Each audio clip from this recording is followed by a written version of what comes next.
হিন্দু ধর্মে অক্ষয় তৃতীয়া হলো একটি বিশেষ উৎসব। এই শুভ তিথিটি পালিত হবে আগামী 10ই মে শুক্রবার। বৈশাখ মাসের শুক্লপক্ষের তৃতীয়া তিথিতে অক্ষয় তৃতীয়া সাধারণত পালিত হয়ে থাকে। সাধারণত এই দিনে করা যে কোনো শুভ কাজই শুভ ফল দিয়ে থাকে, যেমন দান ধ্যান, গঙ্গা স্নান, কেনাকাটা, পুজো পার্বণ। এই সব শুভ কাজগুলি শুভ ফল দিয়ে থাকে। তেমনি ঘরে থাকা কিছু অশুভ জিনিসের কারণে জীবনে দুর্ভাগ্য বেড়ে ওঠে। জীবনে দুর্ভাগ্য যাতে বাড়তে না পারে সেই কারণেই কিন্তু শুভত্বের আগমন হয়ে থাকে। তাই বন্ধুরা, অক্ষয় তৃতীয়া শুভ মুহূর্ত আসার আগেই আপনারা আপনাদের ঘর থেকে সরিয়ে ফেলুন এই অশুভ জিনিসগুলি। সাধারণত কোনো পুজো পার্বণ করার আগেই বাড়িঘর পরিষ্কার করা হয়। বাড়িঘর পরিষ্কার পরিচ্ছন্ন করা না হলে সেই বাড়িতে মা লক্ষ্মীর আগমন হয় না। আর মা লক্ষ্মীর আগমনের জন্যে বাড়িঘর পরিষ্কার পরিচ্ছন্ন করে তবেই পুজোর ব্যবস্থা করা উচিত। আসুন তবে জেনে নেওয়া যাক সেই অশুভ জিনিসের বিষয়ে। প্রথম যে জিনিসটির কথা বলবো সেটি হলো ভাঙা ঝাড়ু। ঝাড়ু কিন্তু মা লক্ষ্মীর প্রতীক, তাই ঝাড়ুকে সর্বদাই সম্মান করা উচিত। এই শুভ দিনে ঝাড়ু কিনলেও কিন্তু সে সমান লক্ষ্মীর কৃপা হয়ে থাকে। তেমনি অক্ষয় তৃতীয়ার দিনে যদি বাড়িতে কোনো ভাঙা ঝাড়ু থেকে যায় তাহলে সেই বাড়ির লক্ষ্মীর আশীর্বাদ নষ্ট হয়ে যায়। দেবী লক্ষ্মীর পুজোতে কোনো ফল পাওয়া যায় না।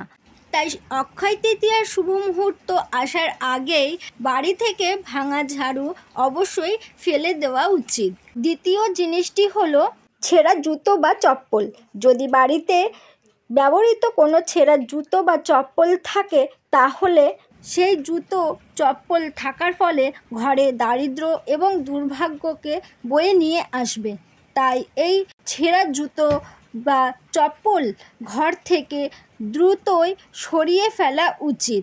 এর পরের বিষয়টি হলো ছেঁড়া বা পুরনো জামা কাপড়।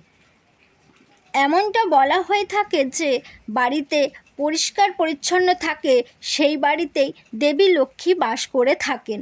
তাই বাড়িতে ব্যবহার করা জামা কাপড় বা পুরনো ছেঁড়া জীর্ণ জামা কাপড় যদি থাকে তাহলে অবশ্যই অক্ষয় তৃতীয়ার শুভ মুহূর্ত আসার আগেই ঘর থেকে সেগুলি বের করে ফেলুন।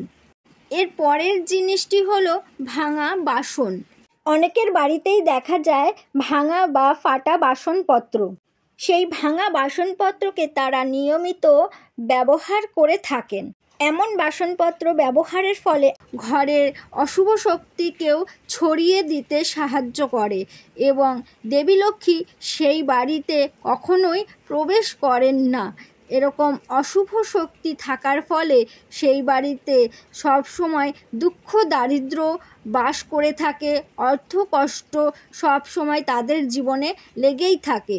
তাই আপনারা অবশ্যই চেষ্টা করবেন যে অক্ষয় তৃতীয়া শুভ মুহূর্ত আসার আগেই এই জিনিসগুলোকেও অবশ্যই দেখে শুনে বাড়ি থেকে বের করে দেওয়ার চেষ্টা করবেন এবং পরিষ্কার পরিচ্ছন্ন করে নেবেন। পরের বিষয়টি বলবো সেটি হলো ভাঙা মূর্তি। ভাঙা প্রতিমা ও মূর্তি কখনোই পুজো করা উচিত নয়। এই ভাঙা প্রতিমা বা মূর্তিতে পুজো করলে বাস্তু ত্রুটির সমস্যা দেখা দেয়।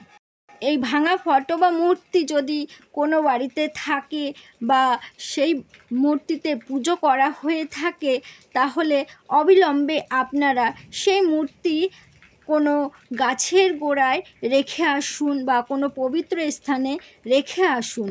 বন্ধুরা, এভাবেই যদি বাড়িঘর পরিষ্কার পরিচ্ছন্ন করে পুজো অর্চনা করা যায় তাহলে অবশ্যই মা লক্ষ্মী সেই বাড়ির ওপরে তার আশীর্বাদ বর্ষণ করে থাকে, তার কৃপা দৃষ্টি সর্বদাই বজায় রাখে এবং মা লক্ষ্মীর আশীর্বাদে তারা ধনধান্যের অভাব কখনোই থাকে না।